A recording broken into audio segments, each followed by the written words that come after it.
Hello guys, આપણા નવા વ્લોગમાં સ્વાગત છે. ગાઈસ જોઈ શકો છો આપણો પકોડીનો સેટઅપ. આપણને કલાક જેવો ટાઈમ થઈ ગયો છે આ અને બસ બેઠા છીએ અને થોડા ઘણી ગરાગી પટાઈ છે. અને હવે વાતાવરણ થોડું વરસાદ જેવું છે, માહોલ છે, વાયરો બહુ આવી રહ્યો છે, એટલે ગરાગી ધીમે ધીમે આયા કરે છે. અને બસ આપણે દેખો ગાઈસ, જોઈ શકો છો આપણો પકોડીનો પૂરો સેટઅપ. અને ગાઈસ પહેલાં આપણે આ ઘેર ભાડે રહેતા હતા તે 4 વર્ષ પહેલાં આપણે આ આઈડિયા વિચાર્યો કે પકોડીનો ધંધો ચાલુ કરવો છે, પણ કોઈ સેટિંગ થયું હતું નહોતું. અને 2 થી 3 વર્ષ સુધી આપણે વિચાર્યું, પણ કોઈ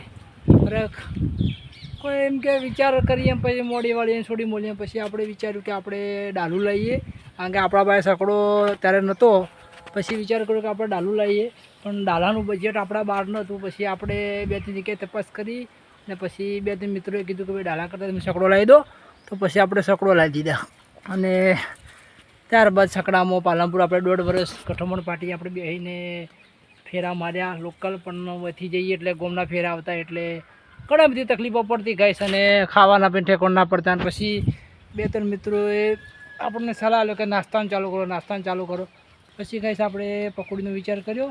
અને આપણે એક મિત્ર હતા પાલનપુરના, જે આપણા ગુરુ હી પકોડીના, એમને થોડો સારો સપોર્ટ આપ્યો, એ થોડું શીખવાડ્યું. પછી કે તમે પકોડીને ચાલુ કરી દો. તો એક દિવસ હું એમના ઘરે ગયો ને પકોડીનું બધું શીખવાડ્યું. અને પછી આપણે પકોડીનો ધંધો ચાલુ કરી દો. અને ત્યારથી આપણે પકોડીના ધંધો ચાલુ કર્યો હોય. અને તમે જોઈ શકો છો આપણો પકોડીનો સેટઅપ.